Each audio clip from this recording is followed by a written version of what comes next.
안녕하셨습니까? 제목에 맞추어서 내용뿐 아니라 품질도 아주 뛰어난 찬양을 들려주셔서 감사드립니다. 찬양대뿐 아니라 모든 분들의 어떤 마음에 담겨있는 사랑 또 분위기를 느낄 수 있어서 이 교회가 참 좋다는 생각을 가졌을 뿐만 아니라 이 외형적으로 하드웨어적으로도 아주 이렇게 규모 있게 잘 되어 있어서 하나님께서 참 받으시기 합당한 내외적으로 참 조화된 그런 교회요 예배다라는 생각을 갖게 되었습니다. 특별히 안식일학교 시간에 이 교회에 어른이시지만 귀염둥이가 계시다는 얘기를 들었는데 박서연 집사님 남편분이 귀염둥이십니까? 제가 오늘 말씀드리고자 하는 이야기의 주제가 바로 그와 같은 어른도 귀염둥이로 생각하고 모든 잘못을 다 수용하는 것이 승리의 비결이라는 주제로 말씀드리려고 했는데 이미 그런 아름다운 표현을 통해서 말씀해 주셔서 감사하게 생각합니다. 우리가 하나님을 아는 지식을 가지게 될 때에는 사도 바울이 고백한 것처럼 저렇게 이야기를 할 수 있습니다. 여러분들 잘 보이십니까? 저는 잘 안 보입니다. 아까 우리 위에 방송반에 계신 집사님께서 저에게 잘 안 보이실 텐데요. 그래서 제가 잘 보입니다라고 내려와 봤는데 실제로는 잘 안 보이지만 하나님의 은혜로 잘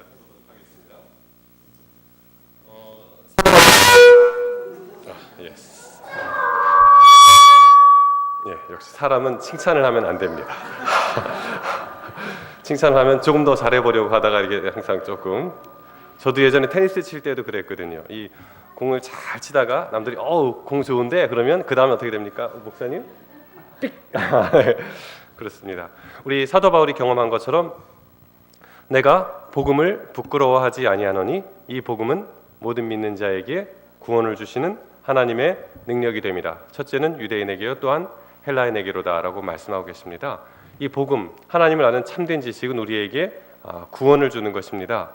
그런데 이 구원은 우리가 앞으로 하늘나라에 가서도 얻게 될 구원이기도 하지만 주님께서는 이 복음이 오늘날 이 순간 우리 마음에도 역사해서 내가 어떤 생각을 통해서 선택을 할 때에 이 구원의 복음이 우리로 하여금 승리하도록 하는 역사를 보게 되기를 원하십니다. 어떤 남편이 있었습니다. 2010년 7월경에 여러분 골육종이라는 병을 들어보셨습니까? 저는 제가 아주 가까운 판사님 중에 한 명이 2006년도에 아내가 30대 중반일 때에 저 병으로 아내를 잃었습니다. 그래서 아주 큰 아이가 있었고 큰 아이가 6살, 작은 아이가 이제 막 돌잔치하기 2달 전에 엄마가 죽었습니다. 저 병이 생각보다는 무서운 병인 것 같아요. 근데 글자 그대로 골육종 뭡니까? 뼈에 어떤 암덩이가 있는 것 같은데요. 어떤 40대 초반의 남편이 그 골육종이라는 병을 진단을 받았습니다. 그래서 의사가 하는 말이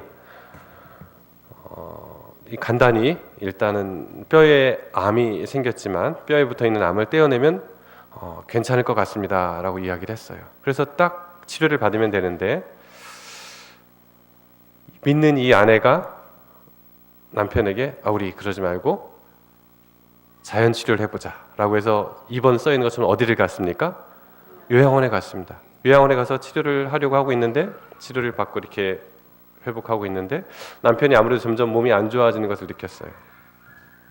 심상치 않다. 나 좀 병원으로 가서 의사 얘기한 대로 수술을 받고 왔으면 좋겠다. 그랬을 때 아내가 한 달만 있어 보자고. 그럼 나을 거라고 그래서 한 달 지난 후에 병원으로 갔습니다. 그때 의사가 하는 말이 뭐였을까요? 이제 이것이 많이 전이가 되어서 다리를 자르지 않으면 생명이 위독합니다. 그래서 40대 초반의 이 남자가 무릎 위에 허벅지 정도부터 다리를 자르게 되었습니다. 여러분이 이 남편 같으면 어떤 마음이 드시겠습니까?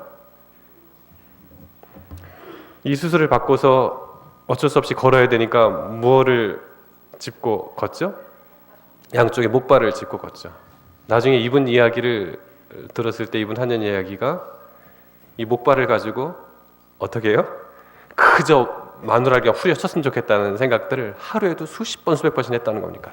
40대 초반에 잘려나간 내 다리를 보면서. 그러나 이분이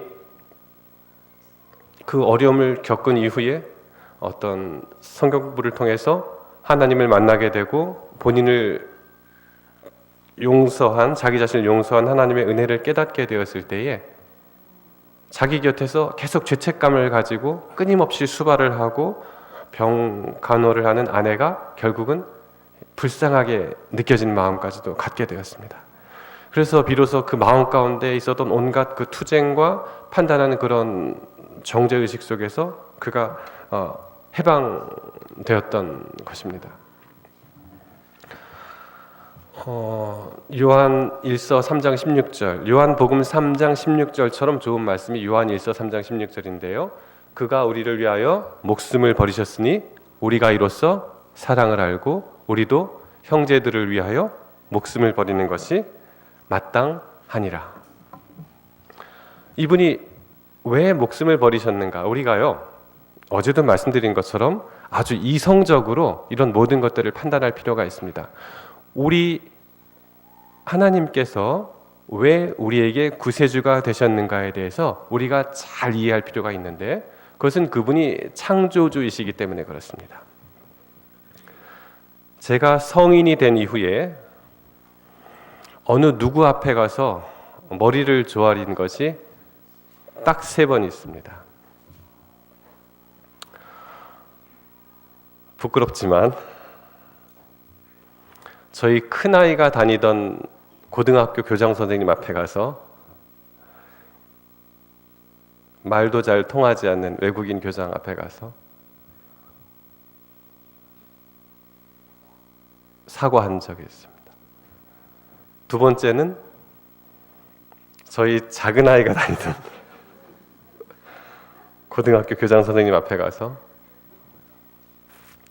잘못했지만 학교는 옮기지 않도록 도와주십시오라고 머리를 숙인 적이 있습니다. 왜 그랬죠?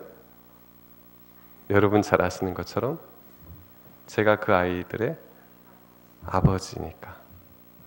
또 한 번은 이런 일이 있었습니다. 제가 법원에 몸담고 있었을 때 일이었는데요.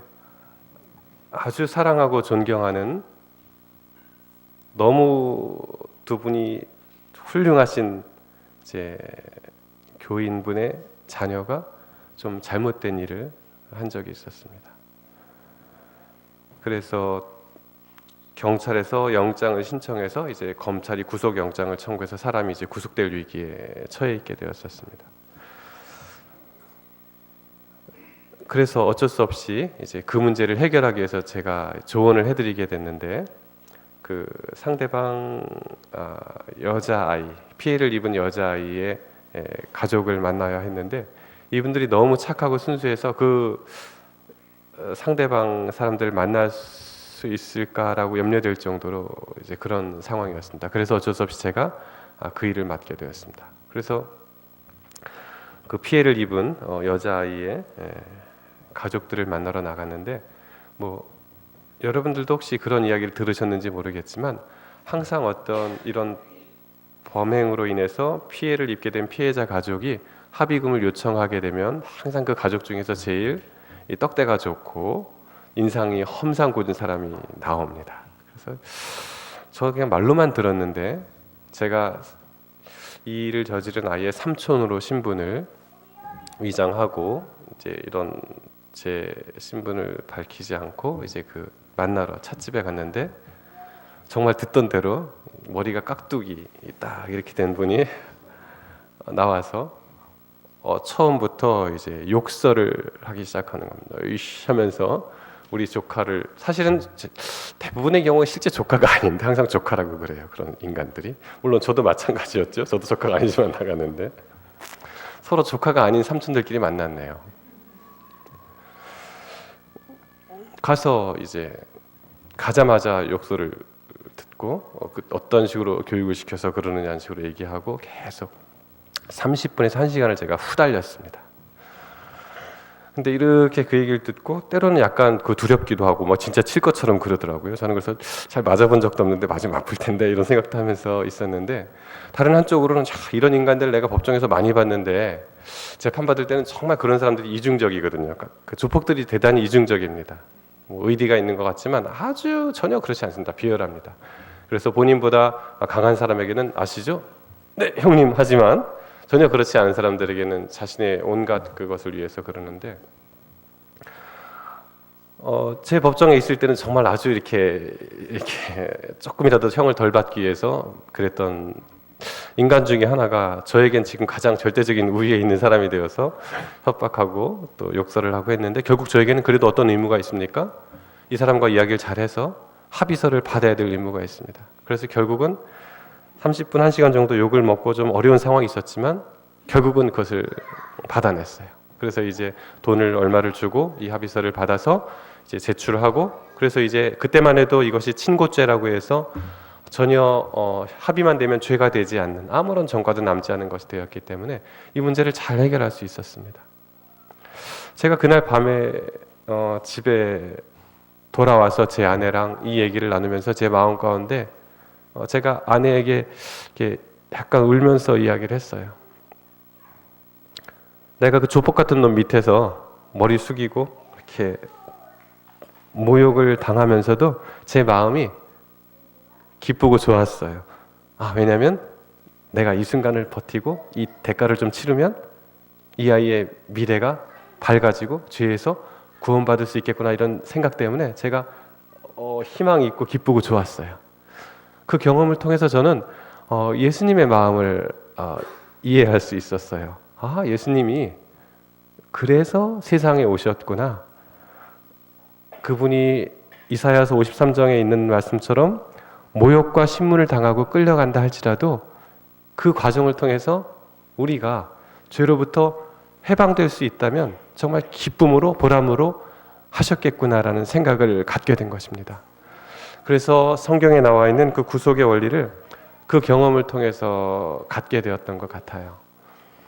그래서 이사야서 시편 103편 10절인가에 보면 우리의 죄를 따라 처치하지 아니하시고 우리의 죄악을 따라 갚지 아니하셨나니라고 말씀하고 계십니다.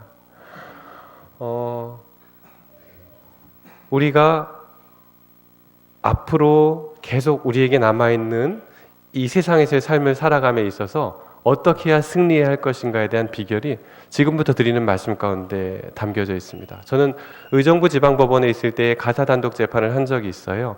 그래도 여러분들 남편과 아내가 함께 살다가 서로 헤어지게 될 때에 보통 이혼을 하지요? 혼인 무효라는 거 들어보셨나요? 잘 못 들어보셨죠? 저거는 아예 혼인을 하기가 내가 알았다면 전혀 혼인하지 않았을 그런 상황일 때 혼인 무효 소송을 하게 되는데, 한 가난한 여자가 있었어요.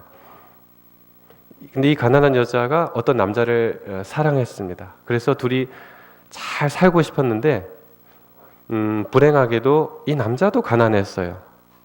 그래서 여러분들 같으면 어떻습니까? 우리 집이 가난한데 내 딸이 그래도 조금 먹고 살만한 집안에 시집가면 더 좋겠죠? 하필이면 사랑한다고 데리고 온 남자가 우리만큼이나 찢어질 듯 가난하면 부모 입장에서는 허락하고 싶지 않을 거예요. 그래서 이 부모는 아주 결사 반대함과 동시에 아울러 더 적극적으로 다른 남자를 소개해 줬습니다.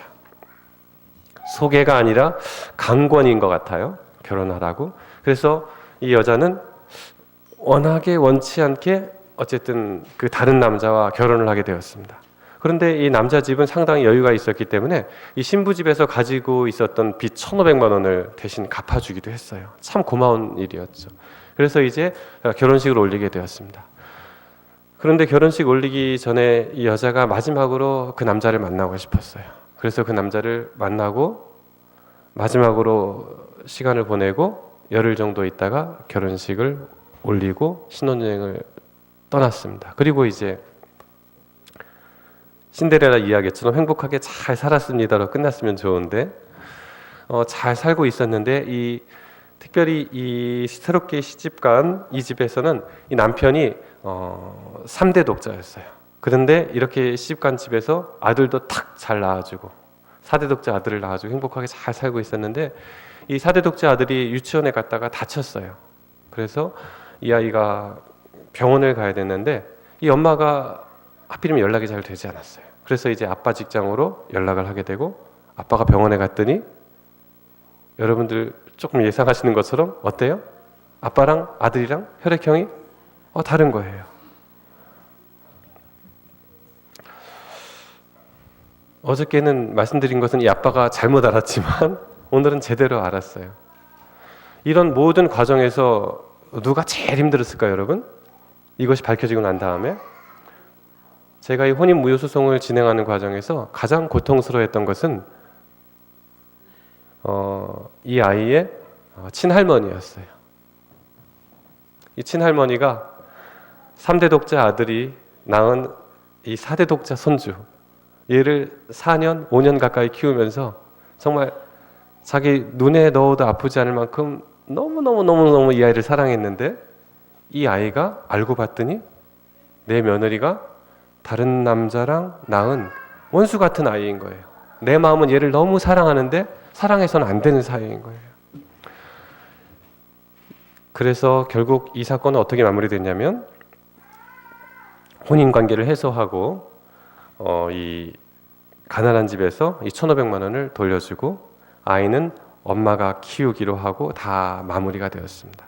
근데 그 과정에서 저는 이 사람들의 어떤 이런 것들을 소송으로 끝내고 싶지 않아서 몇 차례 거쳐서 조정을 했었어요. 이야기를 들어주고 이렇게 했는데 저 사건 소송이 끝나고 3개월 정도 지났을 무렵에 어느 한 편지가 저 할머니로부터 저한테 날아왔습니다.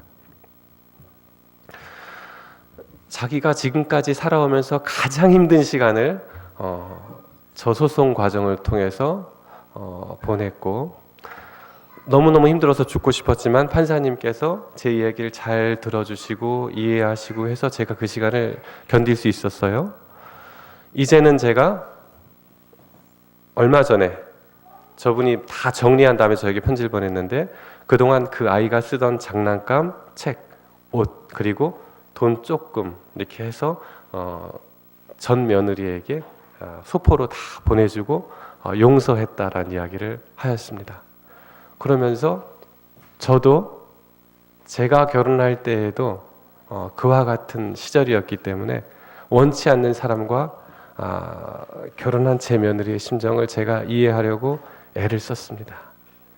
과거의 제 모습을 생각할 때 제가 조금 이해할 수 있었고 용서할 수 있었습니다.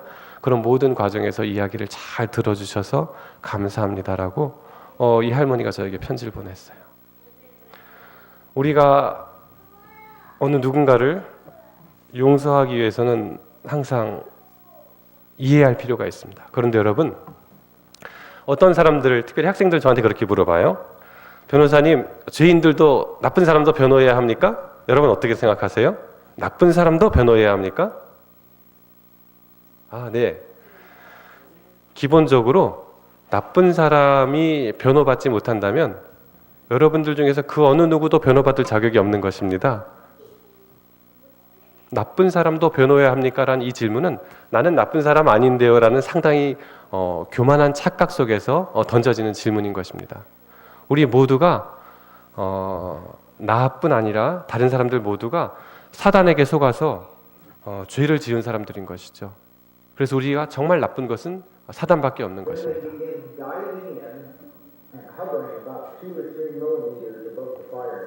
And in just a fraction of a second, they inject an egg into the thorax of the ant, or the body of the ant. Each of the flies has about 200 eggs in it. And so once the fly begins attacking, it will attack ant after ant, several ants each minute, injecting eggs into the ant. 그 다음에 일어나는 일은 없습니다. 정직하게 알이 구덩이에 부어서 뱀의 찌를 먹으며 자라는 것이다.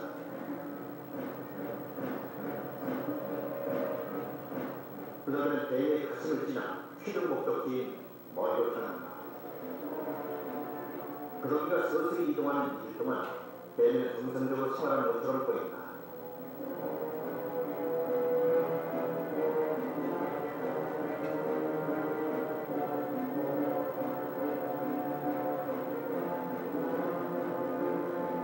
스키머리에 도착하면 그들은 밀을 먹어 치우며 보쌈의 준비를 한다.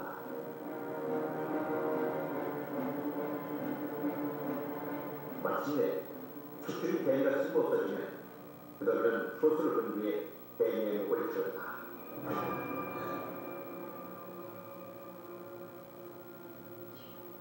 One interesting thing about these flies is that when the maggots begin growing in the ant's head, it takes over control of the ant's behavior. It kind of turns the ant into little zombies. So each of the ants are behaving according to what the fly wants and not necessarily what the ants want. So the fly makes the ant go into some place of the colony where it's safer, and the ant wanders around looking for leaf litter or some place to die. What's happening in the lab is similar to what's happening in the field. But in the field, what is happening is that the ant is looking for a place to die because the fly or the maggot would want the ant to do.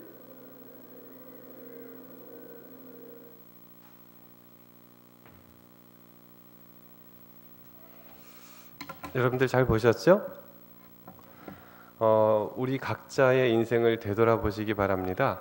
내가 아무리 용서받지 못할 그런 생각들을 했고 행동을 해왔다 할지라도 나 자신은 내가 죄인인 것이 아니라 다만 어떤 것입니까?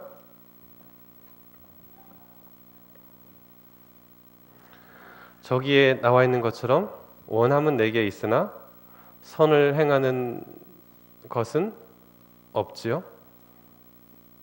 내가 원하는 바 선은 하지 아니하고 원하지 아니하는 바 악은 행하는 것입니다.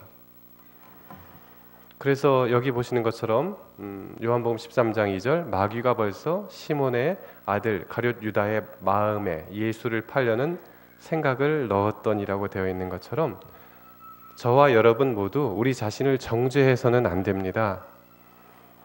우리 자신은 마귀가 우리에게 나쁜 생각을 넣어주었을 때에 우리 마음 가운데 넣어주었을 때에 그것을 선택하고 그에 따라서 행동을 했지만 이제는 우리가 생각을 바꾸고 예수님의 생각을 받아들일 때에는 전혀 다른 삶을 살 수 있는 그런 희망이 있는 사람들이기 때문에 절대 좌절해서는 안 되는 것입니다.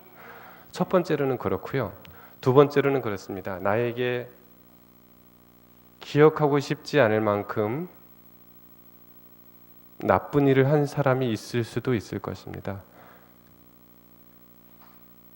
그러나 그 사람도 그 자체가 악이 아니라 마귀의 생각을 받아들이고 그에 따라서 방금 목이 잘린 개미처럼 그렇게 행동하고 생활하다가 그의 악이 나에게 미쳐진 그런 사람이기 때문에 우리의 궁극적인 원수는 누구입니까? 결국은 그 사람을 이용해 먹은 사단인 것입니다. 우리가 인간이 죄를 짓게 되는 이 구조에 대해서 잘 이해할 때에 나를 용서할 수 있고 다른 사람을 용서할 수 있고 이렇게 용서하는 자만이 승리하는 것입니다. 이러한 틀 안에 갇혀서 내가 나를 용서하지 못하고 다른 사람을 용서하지 못하고 용납하지 못하고 판단하지 못한다면 그것은 패배한 인생으로 마무리될 수밖에 없습니다. 성경의 모든 인물들이 그랬습니다. 예수님께서 누가복음 23장 32절에 어떻게 말씀하셨습니까? 아버지여 저들의 죄를 사하여 주옵소서 자기들이 하는 것을 알지 못함이니다라고 말씀했습니다. 스데반도 사도행전 7장인가요? 자기가 돌에 맞아 죽을 때 어떻게 얘기했습니까? 하늘이 열리고 인자가 하나님 우편에 서신 것을 보노라 라고 말하면서 아버지여 저들의 죄를 저들에게 돌리지 마옵소서라고 이야기했습니다. 저는 연수원을 수료할 때 그리고 사법시험 공부할 때 제가 검사가 되고 싶었어요. 여러분 검사 여러분 멋지지 않습니까? 나쁜 놈들을 괴롭히는 착한 사람들을 괴롭히는 나쁜 놈들 딱 잡아가지고 탁 처단하고 감옥에 집어넣고 어제처럼 무기징역도 선고하고 사형도 선고할 수 있도록 하고 그 강력한 힘으로 이제 정죄하고 탁 정의를 구현하는 것 멋지죠? 저는 그런 마음으로 우리 하나님이 그런 하나님인 것으로 알았어요. 정의를 구현하시는 하나님, 약한 자를 괴롭히는 악당들을 물리치는, 마치 어렸을 때 무슨 만화 영화 볼 때 많이 등장하는 것이긴 하지만 창세기 4장에 보면은 이런 것이 나옵니다. 하나님께서 가인에게 아벨을 찾으시지요.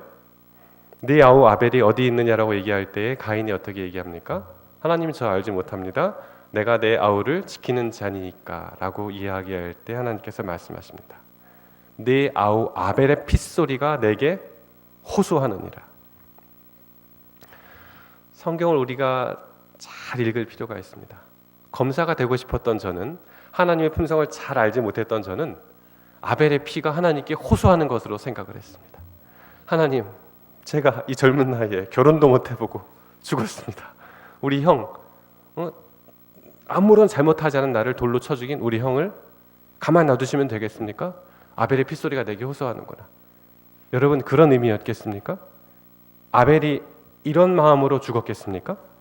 그렇다면 아벨은 예수님과 스데반과는 좀 다른 생각을 가지고 죽었던 사람이죠. 이 아벨의 핏소리라는 것은 그런 것이 아니라고 생각합니다. 오늘 저와 여러분이 영상을 통해서 이해한 것처럼 아벨도 어땠습니까? 내 형 가인이 누구 때문에 죄를 지었다는 것을 이해한 사람입니까? 오로지 그 뒤에 있는 사단 때문에 그 마음속으로 생각을 받아들이고 참지 못한 분노로 나를 죽였다. 여러분 같으면 그 가인에 대해서 어떻게 하나님께 말씀드리겠습니까? 하나님, 제 형이 사단에게 속아서 저 잘못을 저질렀지만 제 형이 그 속임수에서 벗어나서 회개할 수 있도록, 그도 구원받을 수 있도록 도와주십시오라는 것이 바로 아벨의 핏소리인 것입니다. 이렇게 하나님의 품성을 충분히 이해할 때에 우리가 전혀 세상을 긴장되지 않고 살아갈 수가 있습니다. 그러나 하나님의 품성을 제대로 이해하지 못한다면 우리가 계속 판단받고 또 어떤 도덕적인 기준에 의해서 우리의 구원과 그렇지 않은 것이 계속 갈라질 수밖에 없는 그런 상황이기 때문에 우리가 자유롭지 못한 상태로 살 수밖에 없는 것입니다. 우리의 죄를 따라 처치하지 아니하시며 우리의 죄악을 따라 갚지 아니하셨으니. 시편 103편 몇 절입니까? 10절로 되어 있군요. 저 용서의 대상은 바로 우리 자신이기도 하고 그뿐 아니라 다른 사람도 역시 포함되어야 되는 것입니다. 그래서 주님께서 우리의 죄를 따라 갚으셨고 우리의 죄악을 따라 처치하셨다면 우리 중에 남아있을 사람이 아무도 없을 것이고 저 스스로도 이 자리에 설 수 있는 자격이 전혀 없는 사람임을 누구보다도 잘 알지만 오로지 하나님의 용서의 은혜에 의지하여 겨우 서 있는 것입니다. 우리 모두가 날마다 하나님의 용서의 은혜를 이렇게 잘 마음 가운데 새기고 또 생각하면서 살아갈 때에 우리 가정에는 항상 참된 평화가 있고 서로 간에 용서가 있을 수 있는 것입니다. 가정에 불화가 있는 이유는 내가 그보다 더 낫다는 생각을 가지기 때문에 항상 그런 것입니다. 내 자녀에 대해서도 우리가 판단하고 정죄하고 그에게 드린 것만큼 무언가가 아웃풋되길 원하기 때문에 그런 것인데, 그렇게 그러한 태도를 자녀에게 보이는 것은 하나님의 사랑이 조건적이라는 것을 선전하는 것입니다. 그 아이가 구원의 문턱에서 자꾸 미끄러지도록 만드는 것입니다.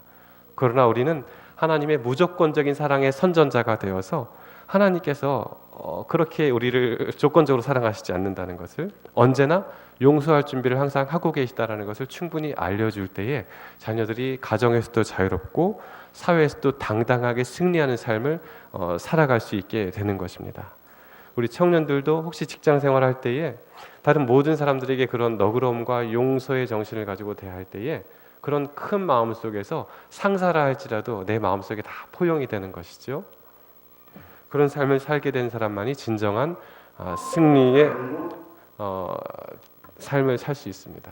이 영상은 그냥 넘어가도록 하겠습니다.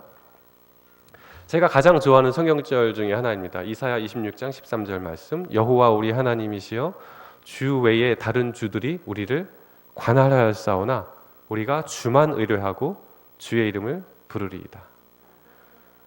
그동안 주 외에 다른 주들이 분노, 내 과거에 대한 아쉬움, 여러 가지 미래에 대한 염려, 이런 다른 주들이 계속 우리를 관할하였다는 것은 우리의 어디를 관할하였다는 것입니까? 우리의 마음을 관할하였다는 것입니다. 그러니까 행복할 수 있어요, 없어요? 행복하기 어려워요. 지금까지는 주 외에 다른 주들이 우리를 관할했지만 이제부터는 우리가 주만 의뢰하고 주의 이름을 부르겠다라는 결심을 하는 것입니다. 이렇게 될 때에 26장 3절에 보면 주께서 심지가 견고한 자를 평강의 평강으로 지키신다고 말씀하셨습니다. 그래서 이 용서의 하나님, 아름다운 사랑의 하나님을 우리가 마음 가운데 받아들일 때에 항상 판단하고 정죄하고 조건적인 것으로 우리를 끌어들이려는 다른 주의 생각을 버리고 오로지 여호와 우리 하나님만의 생각을 선택하고 매 순간마다 그 선택의 아름다운 결정을 통해서 승리하고 행복해지시는 저와 여러분 되셨으면 좋겠어요. 제가 어느 한 합의부 배석 판사로 있을 때 한 반성문을 읽었습니다. 왜 우리나라 옛날 할아버지들은 술을 먹고 그렇게 부인들을 많이 때렸나 모르겠어요. 이런 사건들이 많아. 그런데 말입니다. 죄송하지만 지금도 많아요. 지금도 우리 곁에 보면 여러분들 요즘 최근에 뉴스를 보시면 아시겠지만 얼마 전에 어느 초등학생 아이가 죽고 그 아이 다 이렇게 토막되어서 이제 발견됐는데 그것이 그 친아버지 어머니라는 기사를 보셨죠? 그 아버지가 술에 취한 상태에서 발육도 제대로 되지 않은 초등학교 2학년짜리 아이를 그렇게 두들겨 패고 고집 부린다고 하고 하다가 죽으니까 이제 그렇게 한 것입니다. 그런 것을 바라보신 주님 마음이 오죽하시겠습니까마는 저 사건도 그랬어요. 한 아버지가 아들 둘이 있고 어머니가 있었는데 그 얼마 안 되게 어렵게 노동으로 벌어온 돈을 술 먹고 또 다 써버리고 또 술값 가져오라고 와이프한테 엄마한테 돈 구해오라고 하다가 또 때리고 하다가 이 아버지는 불행인지 다행인지 모르지만 알코올 때문에 일찍 돌아가셨어요. 그러니까 어머니나 아들들은 맞지는 않았지만 아버지가 없는 가정이 힘들지 않습니까? 그래서 가난하게 자랐어요. 근데 가난하게 자랐다 할지라도 우리에게 그런 환경이 주어졌다 할지라도 우리가 반드시 잘못 자라야 되는 것은 아닙니다. 여전히 우리에게 두 가지 생각이 들어오죠. 가난하니까 이것을 극복하기 위해서 열심히 공부해라 라는 그런 생각이 들어오기도 하고 가난하니까 내 인생 이제 희망 없네 라고 생각하면서 아버지와 똑같은 삶을 살아가는 것. 이 아들은 후자를 선택했습니다. 그래서 20살, 30살 넘어서까지 인생의 유일한 낙이라고는 친구들하고 돈 생기면 어울려서 술 마시고 이렇게 하는 거. 어느 날 이 아들이 어머니랑 또 저 사건은 상해치사 사건이었는데요. 어머니랑 친구들하고 같이 어울려서 이제 술을 먹다가 보니까 뭐가 떨어졌어요? 술이 떨어졌어요. 근데 지난번엔 저 친구가 샀으니까 오늘은 내가 사야 되는데 주머니 돈이 없는 거예요. 집에 가서 이제 엄마한테 술 달라고 했더니 술값 달라고 했더니 어머니께서 하시는 말씀이 야 이놈아 네 친구들은 장가 가서 애를 낳고 애가 학교도 다닌다는데 너는 지금까지 이 모양 이 꼴이냐라고 얘기하니까 이 아들이 달라는 술값은 안 주고 이제 엄마가 잔소리한다고 술에 이만큼 취해가지고 이제 칼을 들고 나와서 엄마한테 행패를 부리다가 엄마를 찌르게 되었어요. 근데 저 사람의 반성문 가운데 이런 글이 있었습니다. 자기가 어머니를 찌르고 어머니 가슴 쪽에서 계속 이제 피가 나는데 엄마가 너무 아프니까 칼을 찌르고 있는 자기를 본능적으로 잡으려다가 웬일인지 엄마가 잡지 않고 그냥 참고 있었다는 거예요. 그리고 잠시 후에 의식을 잃고 엄마가 병원으로 가셨어요. 그리고서는 이렇게 이야기했습니다. 어머니가 피 묻은 손으로 나를 만지면 누가 범인이에요? 이 아들이 범인으로 잡혀서 감방 갈까봐 칼에 찔려서 고통스러운 가운데도 그 아들을 위해서 당신의 고통을 참고 그 엄마가 그 순간 무슨 생각을 했을까요? 아들이 범인으로 잡히지 않기를, 또 내가 평생 이 아이를 가난하게 키운 내 죄 때문에 얘가 여기까지 왔구나라는 그런 생각 때문에 마지막으로 그 선물이라도 주고 싶었는지도 모르죠. 범인으로 잡히지 않게 되길 바라는 마음으로. 그러면서 그런 어머니를 찌른 저는 정말 용서받지 못할 놈입니다 라는 장문의 반성문을 써서 보냈어요. 저는 그 내용을 이렇게 바라보면서 아들에게 찔림을 당한 어머니의 마음, 인간에게 찔림을 당한 하나님의 마음, 찔림을 당하고 고통스러우신 가운데서도 이 죄인들이 정죄받지 않고 죄의 권세에서 풀려나기를 바라는 하나님의 마음을 보게 되었어요.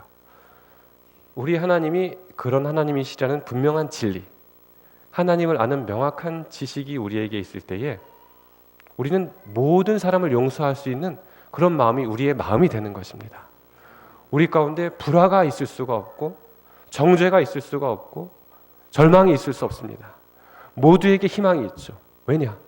주님께서 그렇게 고통을 당하시면서 죽어가셨던 것은 내가 판단하고 싶었던 그 한심한 그 인간 때문이거든요. 그에게도 희망이 있는 것입니다. 하나님이 그에게 희망을 주셨는데 내가 왜 그를 절망하고 그를 정죄하겠습니까? 이것은 내가 하나님의 자리에 서겠다는 말할 수 없는 교만인 것이죠. 우리 주님께서 우리에게 그런 사랑을 주셨습니다. 저에게 2명의 누나와 형이 있습니다. 우리는 사람들이 변화되기를 바라죠. 특별히 내 가족들이 변화되어서 내 마음에 쏙 들게 잘 생활했으면 좋겠어요. 그렇죠? 그런 마음이 있다면 저희 어머니처럼 하시면 됩니다. 저희 아버지는 우리 목사님께서도 말씀을 어제 저녁 먹으면서 했지만 아주 경제관념이 투철하신 분이세요. 그래서 제가 대학생 때 어제 이 사진 못 보신 분들을 위해 제가 어디에 있는지 설명을 해드려야 될 것 같은데, 아버지, 어머니, 큰 누님, 작은 누님, 형, 저는 여기 있습니다. 이거 못 보신 분 꼭 봐주셔야 되는데 여기 있는데, 제가 대학생 때 우리 아버지께서는 제가 학교 갈 때면 주머니에 돈 있으면 엉뚱한 짓 한다, 가서 공부나 해라 하고 돈 안 주셨어요. 제가 아까 어떤 분 칭찬했죠? 이분 칭찬했죠? 우리 어머니 그럼 몰래, 우리 아버지 몰래 뒷문으로 나와서 남자가 주머니에 돈이 없으면 힘이 없다, 그리고는 주머니에 돈 넣어주셨어요. 그러면 그 돈을 가지고 우리 아버지 말이 맞을까요? 어머니 말이 맞을까요, 여러분?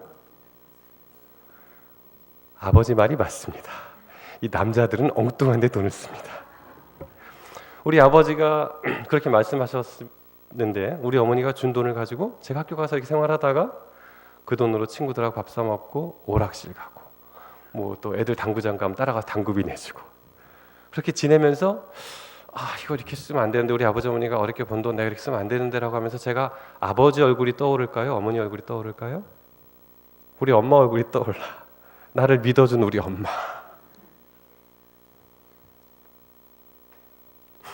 나를 정확히 판단하고 내 미래를 위해서 탁탁 지도해준 우리 아버지 얼굴이 떠오르지 않고요, 내가 돈 다 쓰고 어둑어둑 터덜터덜 집으로 걸어 들어올 때면 나한테 속은 우리 엄마 생각이 나요.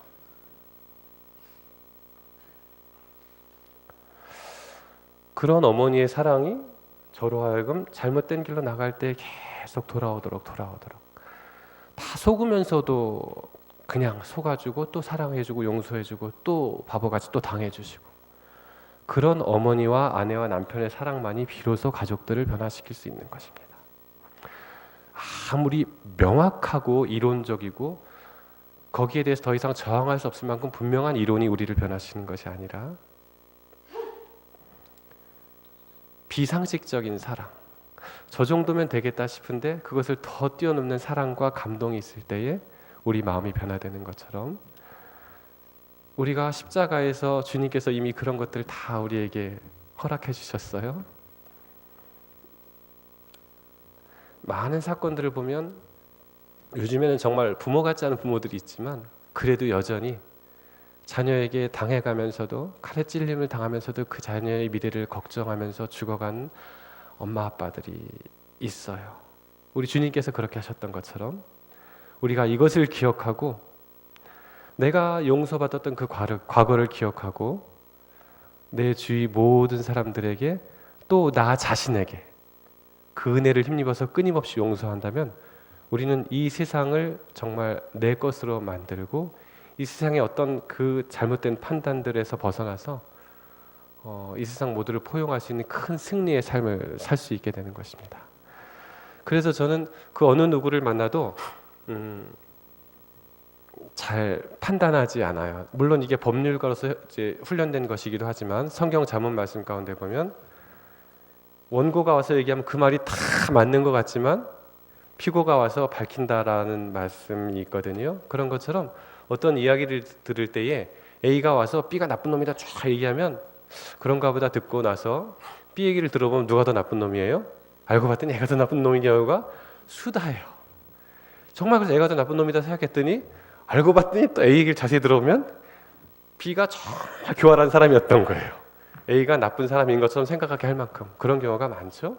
이 모든 것들은 하나님만이 아십니다. 오로지 하나님만이 아시기 때문에 우리는 누구를 정죄할 권한이 없고 오로지 용서할 수 있는 특권만이 우리에게 있는 것입니다. 마지막으로 이 한 말씀만 드리죠. 온 우주에 거민이 있어요. 그러나 그 온 우주의 거민 중에서도 여러분과 제가 가장 놀라운 특권을 가지고 살아가는 이유가 두 가지가 있는데 첫 번째로는 온 우주의 거민들은 누구로부터 용서받아본 경험이 없어요. 여러분들은 지금 제 얘기를 들으셨을 때에 함께 눈물을 흘릴 수 있었을 거예요. 나도 내 엄마 아빠를 속여받고 내 형제를 속여받고 용서받아본 경험이 있으니까. 그런데 그 사람들은 예수님께로부터 그 피의 공로에 힘입어서 용서받아본 경험이 없기 때문에 예수님과 사이에 있어서 우리만큼 가깝지가 않아. 우린 예수님이 너무 고맙죠. 근데 그 사람들은 그렇지 않아. 그분들은 예수님이 그들을 위해서 죽은 그런 경험이 없기 때문에. 그래서 우리가 왕노릇을 한다는 것입니다. 두 번째, 여러분은 그 누군가를 용서해본 경험 있으시죠? 용서했을 때 마음이 평화롭고 행복한 어떤 그런 특권을 누리셨던 기억이 있으실 겁니다. 그런데 이 온 우주의 거민들은 그들이 누군가에게서 피해를 받아본 경험이 없기 때문에 누구를 용서해본 경험도 없어요. 그러나 우리에게는 그런 특별한 특권이 있는 것입니다. 그래서 주님께서 우리에게 허락하신 이 모든 것들이 우리의 마음에 심겨지고 생각에 들어와서 용서를 통한 승리의 삶을 살게 되시길 바라요.